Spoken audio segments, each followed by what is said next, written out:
فيلم النهاردة بيتكلم عن شخص بيحب أخوه جدا لدرجة إنه ممكن يخلص على أي حد يفكر يأذيه. بس الموضوع بيخرج عن السيطرة وبيلاقي نفسه بيواجه أكبر إرهابي في العالم. جاهزين للفيلم؟ طب يلا بينا. بيبدأ الفيلم من 15 سنة فاتوا وبنشوف فيكرم وهو واقف بيطير طيارته واللي بتكون السبب إنها تقطع حبل طيارة طفل تاني، فبيتلم عليه هو وأصحابه وبينزلوا ضرب فيه. فبيقوم فيكرم وبيقول لهم إنه هينده على أخوه، فبيقولوا له انده، فبيصرخ بصوت عالي وبينده على روني واللي بيطلع أخوه الصغير، فبيتريق عليه الأطفال إنه جايب أخوه الصغير علشان يلحقه. بس عكس المتوقع روني بينزل ضرب فيهم علشان ضربوا أخوه، وبيقول لهم إنه ممكن يتحمل أي حاجة تأذيه بس مش هيقبل بأي حد إنه يأذي أخوه. وبعد كده بيجي أبوهم واللي بيدي روني علقة لأنها مش أول مرة يضرب حد، وبيكون فيكرم زعلان وبيعيط على أخوه. وبعد شوية بيجي مساعد أبوهم وبيسأله هو ليه دايما بيضرب الصغير مع إن الكبير هو اللي بيجيب المشاكل، بس بيقول له إنه لو ضرب الكبير الصغير ممكن يقتله علشان بيحب أخوه جدا. وتاني يوم بيكونوا مستنيين أبوهم علشان يجيبهم من المدرسة، بس بيلاقوا إن اللي جه المساعد بتاعه، وبيقول لهم ان ابوهم في المستشفى علشان قامت خناقه بين عصابتين وابوهم كان بيفضل الاشتباك لوحده، بس بياخد طلقه وهو بينقذ طفل صغير. ولما بيوصلوا المستشفى بيلاقوها مليانه ضباط وبيدخلوا على ابوهم وهو خلاص بيودع، وبيوصي روني على اخوه وبيموت. وبيكون روني حنين جدا على اخوه لدرجه انه بياكله في بقه وبيساعده على كل حاجه تخصه. وبتمر الايام وبيكبروا هما الاتنين وبيكونوا قاعدين في السيما، وبيعيط فيكرم علشان متاثر بالفيلم، بس بيخرج في الاستراحه علشان يجيب فشار، وهناك بيقابل سيا واللي بتديله منديل علشان يمسح دموعه، وبتحاول تهديه وتقول له انه مجرد فيلم، بس من غير ما يقصد يخبط في واحد عصبي ومعاه صحابه وطبعا بيضربوه. فبينده على روني واللي على طول بيجيله وبيسأل فيكرم عملت ايه، فبيقول له انه وقع الاكل على الشخص ده. فبيعتذر منه روني وبيمشوا، بس لما بيلاحظ ان اخوه متعور بيرجع لهم، ولما بيحاول يمنعه فيكرم بيقول له انه ما عندوش مانع انه يتأذي بس اخوه لا، وفعلا بيرجع لهم وبيضربهم كلهم. وبتشوف سيا وبتعجب بيه. وتاني يوم بيكون روني بيستعرض عضلاته قدام جيرانه واخوه بيتفرج عليه، وبيجي مساعد ابوهم وبيقول لهم ان مركز الشرطه عامل اعلان عن وظيفه ضابط وان رشح واحد منهم علشان ليهم الاولويه لان ابوهم كان ضابط. فبيقول فيكرم انه بيخاف يعدي من قدام الاسم، وبيشجع روني انه يقدم. فبيقول له روني انه مستحيل يتقبل علشان المحاضر اللي اتعملت فيه من كتر المشاكل اللي بيعملها. وبيقول لفيكرم ان هو المفروض يبقى ضابط علشان الناس لما تشوفه بالبدله بتاعه الضابط يخافوا منه، وفعلا بيقنعه. وتاني يوم بنشوفه وهو لابس البدله وبيوصله روني بالمكنه، وفي الطريق بيشوف الناس وهم بيحيوه. ولما بيوصل لمركز الشرطه بياكله روني وبيقول له ان كان نفسه ابوهم يكون معاهم النهارده. وبيدخل فيكرم وبيقدم ورق تعيينه لظابط هناك، وبيبان عليه انه متوتر ومتلخبط، وبيروح يستلم شغله من ظابط اسمه تريباسي. وفي الوقت ده بيشوف عصابه داخلين عليهم وهم مولعين في واحد، وبيكون زعيم العصابة دي اسمه اي بي ال، ودراعه اليمين اسمه باجو، واللي بيقعد في مكتب المأمور وبيأمر الموجودين انهم يزوروا التقرير. وبيكون فيكرم واقف مرعوب من اللي بيحصل، وبيقرر انه يروح يتكلم مع المأمور وبيقول له انهم ولعوا في واحد جوه القسم وانهم المفروض يتعاقبوا، بس بيقول له انهم مش مجرد عصابة عادية. وبيقول له كمان انهم قتلوا بنت الضابط تريباسي لما قرر انه ياخد اجراء ضدهم. ولما بيرجع فيكرم بيحكي روني على اللي حصل من عصابة اي بي ال، بس روني كان بيتمرن وفاكر ان اخوه بيبالغ، بس فيكرم بيقول له انهم بيخطفوا عائلات. وفي الوقت ده بيستلم بايجو جواب من واحد اسمه ابو جلال وبيطلب منه عدد عائلات اكتر، بس بايجو بيقول للزعيم اي بي ال ان ده مستحيل، وبيساله هو ابو جلال بيعمل بيهم ايه. فبيقول له ان ابو جلال زعيم منظمه ارهابيه في سوريا، وانه بيخطف العائلات علشان يهدد الاباء انه هيقتل عيلته لو رفضوا انه يلبسوا حزام ناسف ويفجروا نفسهم في الاماكن اللي حددها. وطبعا كلهم بيتحايلوا عليه انهم يموتوا بس يسيبوا عيلتهم يروحوا. وتاني يوم بيكون روني راكب المكنه بتاعته ومروح، بس بيشوف سيا قدامه فبيسرح معاها وبيخبط في مكنه اختها روشي، فبيعتذر لها وبيمشي. وبتكون سيا رايحه مع صاحبتها حفيظه علشان يقدموا بلاغ عن العائلات اللي اتخطفت ومحدش بيعمل حاجه، وبتهددهم سيا انها تفضحهم على الميديا لو ما تصرفوش. فبيبلغ الضابط رؤسائه باللي حصل، وبيعرفوا ان العائلات موجوده في مصنع اي بي ال، وبيعرفوا انها مهمه انتحاريه لو هجموا على المصنع. فبيقرروا انهم يضحوا بضابط واحد علشان يقوم بالعمليه دي، فبيختاروا فيكرم علشان يثبت كفاءته. فبيدخل الحمام وبيكلم اخوه وهو مرعوب، بس روني بيقول له انه ما يقلقش وهيكون معاه وفي ظهره. وبالليل بيروح فيكرم علشان يشوف المصنع، وفعلا بيلاقي العائلات المخطوفه وبتكون العصابه بتراقبه من بعيد لحد ما في حد بيشده، وبيطلع روني وبيقول له انه يفضل عند سكينة الكهرباء، ولما يسمعه بيصفر يقفل النور، ولما يصفر تاني يفتح النور، وبينفذوا الخطة. وبيفضل روني يخلص عليهم واحد واحد لحد ما بيكتشفوا الخدعة. فبيقول روني لفيكرم انه في اقل من دقيقة هيكون مخلص عليهم كلهم، وفعلا في 45 ثانية بيكون مخلص على العصابة كلها. وبيطلع فيكرم ومعاه العائلات، وتاني يوم بيجي رئيس شرطة مومباي وبيدخل يسلم على فيكرم ويتصور معاه علشان هو البطل اللي انقذ العائلات. وبيتصل باي بي ال وبيقول له ان في ضابط شرطة اسمه فيكرم انقذ العائلات.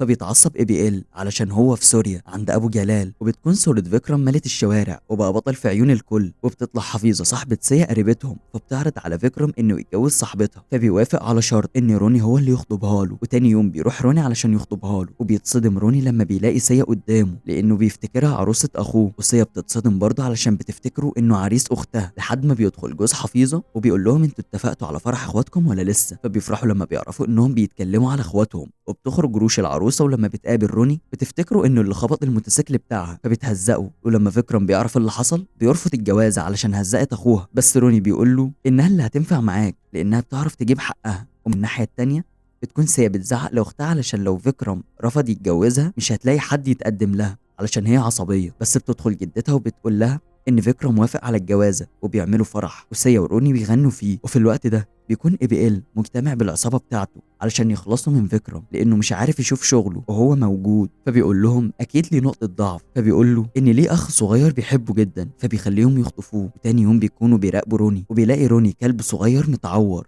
فبيوقف عربية علشان يوديه لدكتور. وبتطلع العربية اللي واقفة دي بتاعت العصابة، وبيفتكروه حنين بعد اللي عمله، وبيتصلوا بالزعيم علشان يقولوا له انهم خطفوه. وبيكون اي بي ال معاه 2 من اللي ضربهم روني في السيما، وبيأمرهم انهم يسكتوا كلموش خالص. واول ما بيوصل روني وبيشوفوه بيكونوا عاوزين يحذروا الزعيم منه، بس بيقول لهم اسكتوا. وبيتصل اي بي ال بفيكرم علشان يقول له انهم خطفوا اخوه. واول ما بيسمع فيكرم انه اي بي ال بيقفل السكه من خوفه، بس بيفتكر اي بي ال ان فيكرم مغرور ومش خايف منه، فبيتصل بيه من موبايل روني وبيقول له يفتح السبيكر علشان بقيه الضباط يسمعوه. وبيقول له انه هيخلص على اخوه لو ما جاش. فبيسمع روني وهو بيمثل انه خايف، وبيقول له انه يجي بعد 10 دقايق بالكتير علشان ينقذه. وبيفهم فيكرم انه عاوز يجيله بعد ما ينقذ نفسه، وبيقفل السكه. وبيجي الضابط ريباسي وبيقول له ان يلحق اخوه لانه ما قدرش يلحق بنته زمان. وبنرجع للعصابه وبنشوف اي بي ال وهو بيقول لهم انه لو ما جاش بعد 10 دقايق بالظبط اقطعوا صباع اخوه وبعتوه له. وبيمشي، وبعد 10 دقايق وقبل ما يقطعوا صباعه بيعرف روني يفك نفسه منهم، وبيخلص عليهم واحد واحد. وبيكون باجو واقف مصدوم من قوة الصغير ومش متخيل قوة الكبير هتبقى عاملة ازاي. ولما بيوصل فيكرم بيلاقي روني خلص على العصابة وبيقبضوا على باجو. وتاني يوم وهم بيرحلوا باجو بتكون في خناقة في الشارع، وبينزل تريباسي علشان يشوف في ايه، وبيقول لفيكرم ان اخوه بيتخانق، فبيخليه يقبض عليه وبيربطه مع باجو. وفي نص السكه بيحاول فيكرم انه يهرب باجو، فبيدي المسدس لتريباسي علشان يضرب على باجو وينتقم لموت بنته. واول ما بيضرب عليه نار بيرتاح وبيعيط، وبيحضن فيكرم وبيطلع انها خطه عاملها هو واخوه علشان يجيبوا حق بنت تريباسي. وبالليل بيقول فيكرم لروني انه هيتقتل زي ابوه لانهم ادوله كل القضايا، بس روني بيقول له انه مش هيسيبه. وبيترقى فيكرم وبيتكرم وبيبقى اقوى ضابط في الهند، وده اللي بيخلي الوزاره انها تبعته لسوريا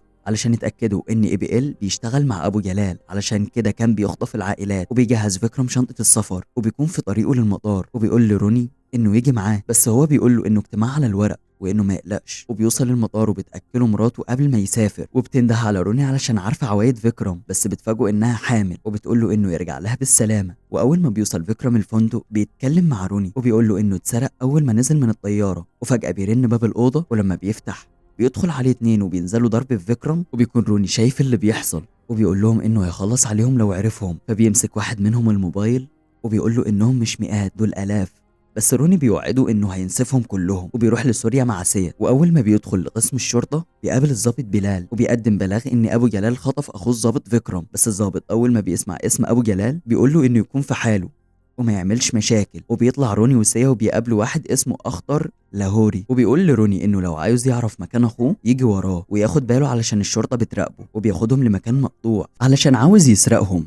وبتيجي رجالته وبيطلع سكينه من شنطته، فبيوقع روني السكينه من ايده. ولما بينزل يتلفاها وبيطلع بيلاقي روني خلص على رجالته كلها، فبيعيط وبيقول له انه بيعمل كده علشان يساعد اخوه المشلول. فبيديله روني فلوس وبيقول له انه مسامحه طالما عمل كده علشان بيحب اخوه. وقبل ما يمشوا بيوقفوا اخطر وبيقول له انه مش معاه اخوات وانه شافه هو قد ايه بيحب اخوه، فبيقرر يساعده وبيقول له انه يعرف كل الحراميه اللي هنا. فبيفتكر روني ان فيكرم اتسرق اول ما وصل وبيقول له انه يساعده علشان يجيب له محفظه اخوه، وفعلا بيوصله للحرامي وبيعرف منه المكان اللي اتسرق منه المحفظه وبيروحوه وبيقول لهم انه كان في غرفه 121. ولما بيخشوا الاوضه بيلاقوها مترتبه مش مكركبه زي ما شافها روني، وبيقدروا يوصلوا لتليفون فيكرم وبياخدوه علشان يشوفوا البصمات اللي عليه. وفي الوقت ده بتكون الشرطة وصلت للفندق اللي هم فيه، بس بينجحوا انهم يهربوا منهم وبيعرفوا من البصمات اللي على التليفون انهم يجيبوا صورة الشخص اللي كلم روني واللي اسمه زيدي، وبيطبعوا صورته وبيفضلوا يدوروا عليه لحد ما بيوروا الصورة لمجموعة شباب، فبيصفروا زي الإشارة وبيطلع زيدي من الشباك وبيشوف روني وبينزل وبيقول له انه جاي علشان يعرف مكان اخوه. فبينزل فيه ضرب، فبيجمع روني قوته وبيضرب زيدي، فبيحاول زيدي انه يهرب من روني بس روني بيجري وراه وبيترجاه انه يدله على مكان اخوه. وقبل ما يتكلم بتخبطه عربية وبيموت. فبيزعق روني لانه كان الامل الوحيد انه يلاقي اخوه. وفي الوقت ده بيكون ابو جلال ضرب فيكرم وبيرميه وسط العائلات المخطوفه، وبتطلع ان حفيظه وجوزها مخطوفين كمان. وبنرجع لسيا اللي بتفتح موبايل زيدي وبتبعت رساله لاي بي ال انهم يتقابلوا في كازينو بالليل. وبالليل لما بيوصل يشوف روني فبيحاول يهرب منه، وبيجي روني يمسك شخص بس بيطلع ابو جلال بس مش بيكون عارفه، فبيسيبه وبيمشي. تيجي الشرطه وبيقول له بلال انه هيساعده علشان يلاقي اخوه، وبيقبضوا على اي بي ال وبيدوروا على ابو جلال. وفي الوقت ده بيطلع ابو جلال وبيقطع هدومه وبيدعك وشه في الزباله وبيعدي من وسطهم من غير ما حد يكشفه، وبيخلي رجالته يراقبوا روني ويتبعوا كل تحركاته. وبيحاول روني انه يطلع باي معلومه من اي بي ال بس مش بيطلع منه باي حاجه، فبينزلوا يقعدوا على قهوه وبيديله روني فلوس. ولما رجاله ابو جلال بيشوفوا اللي حصل وبيحكوا له بيفتكر ابو جلال انه باعه وبيأمرهم انهم يخلصوا على اي بي ال، وفعلا بيضربوا عليه نار بس بيهرب منهم وبيدخل عربية الشرطة وبيقرر انه يقول لهم على كل حاجة، وبيقول لهم على مكان التفجيرات اللي هتحصل كمان 3 ساعات.